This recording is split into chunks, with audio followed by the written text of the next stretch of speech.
Hey everybody, so normally with RPGs, I don't usually upload a lot of videos just cause I get so lost into the world and lore and everything that it really skips my mind unless something major happens, like with in Tales of Zillia where the humor and all that stuff.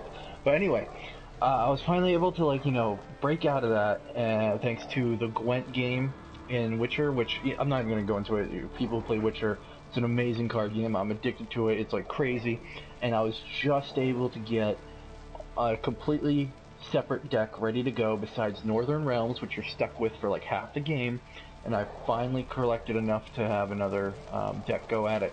I've had two rounds so far Well, what with the is it? monsters deck, and it is actually pretty good. It's mostly warrior based, Gwent. and The gull it's ship. all about having these cards that allow you to draw from your deck if they have the same name. Show me where you can. So it's mostly about offense. As you can see here, I got 22 cards, all that stuff. I'll show you the deck real quick. And yes, I know. For some reason, some people who aren't monsters are allowed to be in this deck. It's weird. But I was able to beat a lot of people with the Northern Realm decks on my way to the point I'm at in the game, and got a lot of good cards. And for those who are curious, I have 18 of 22 unit cards with the Nilfgaardian Empire and Northern Realms, which is, at the moment, my bread and butter, but you can see it here. I got a lot of special cards. Yeah. Yeah. And Scoia'tael, however you pronounce this. I also am very close to having this completed as well. Okay, anyway. So, the point of this video, show you a different deck besides the Northern Realms. There we go. And I think I'm an above average Gwent player, and I'll detail my thought processes throughout the match. So that's not good, because because when you have a card that has that symbol at the bottom right there, it means that you can pull it from your deck. But since I have both of sorry, since I have both of them here, that means I'm going to pull them from my hand, which leaves me one card short a turn, which is unfortunate, because that's also part of the strategy. Because sometimes you can win just by screwing around with like weather cards and special ability cards, because your enemy is just, putting down their own cards, taking it seriously, and they waste all of them, and then you just pass that round, lose round one or two or whatever, and then go on to win the whole thing. Alright, yeah, I'll be good. I'll be good for now. So, here we go.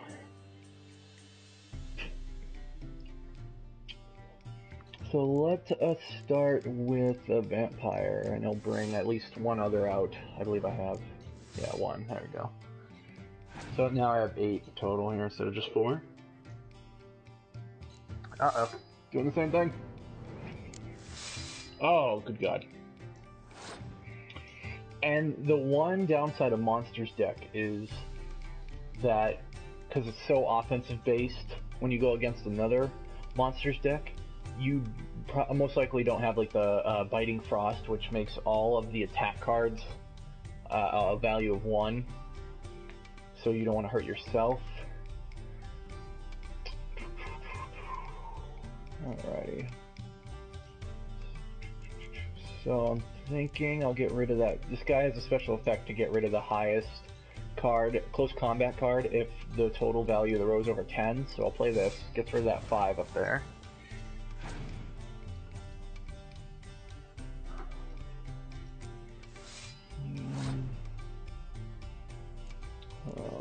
Let us play him. He has an effect where he doubles the strength of every card in the row. So I'll play that. So I'm boost up to 32. Oh, okay, there goes to 14. I hate that card so much. Oh. I wish I had more special cards like that that's unaffected by that, but I don't think that's possible. I don't think you can have a whole deck of just special cards, unfortunately. Now, and if they have an eye, for those who aren't familiar with Gwent, if they have an eye, that means it goes on their side of the field, but you pick up 2 cards, so it's kind of cool. And this is the best, like, spy card here, because it contributes 0 points to their side of the field. Because on my Northern Realm decks, I have a card like this, but it contributes 5 points to my opponent's field, and another one that contributes 4. So, and that wasn't really decent.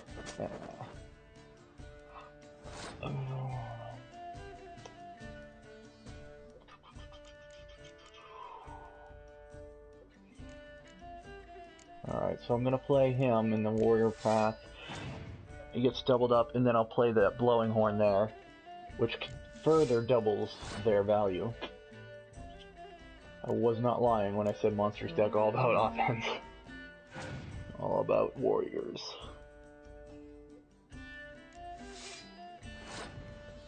Oh boy, boy, boy. Do I want to play the crones? Let's go ahead, sure. I picked up 2 cards. I think I can spare it. Alright, so she'll summon the other crones because of her effect.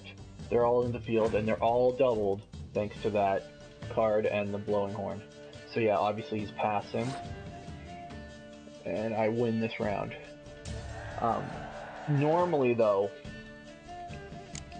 I'd have 2 cards right now instead of 4, but thanks to that effect card, the spy card I mentioned, I was able to swing that crone one.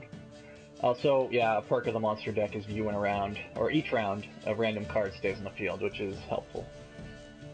So, like right now, this is what I was talking about earlier. I want to see what he's going to do, so I know if I want to try to win this round or just pass it and easily win the next round, because he'll most likely, play all his, or most of the cards he has here to win.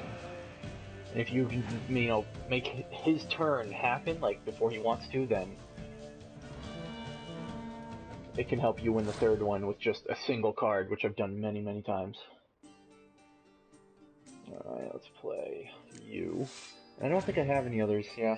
With him, he has the effect, but I don't have any other cards in the deck to pull him out yet.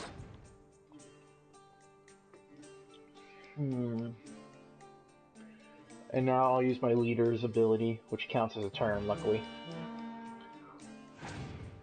Which doubles the values of close combat cards. 17. Alright, so now here, even though what I did with the fog, which negates all of those, all of the, oh crap, I can't remember. Whatever, the arrow people. I'm calling them the arrow people right now, I can't remember. Even though it negates down to 1, it counts as a turn, and I can see what he's going to do. See, like right here, this opponent was not very smart. So normally if he was smart, he wouldn't have put that card down, he would have passed, and he would have still been in the lead. And I wouldn't have played my 10 most likely, unless, I wanted to take a chance and try to win the round. But being too eager like that, if you try to go for 2 rounds in a row, you'll be left with no cards for the third round if you lose the second round, so you'll just automatically lose the third round. So, I play this, he's unaffected because he's a special card, I'm 31, he loses. And victory! Alright, yeah.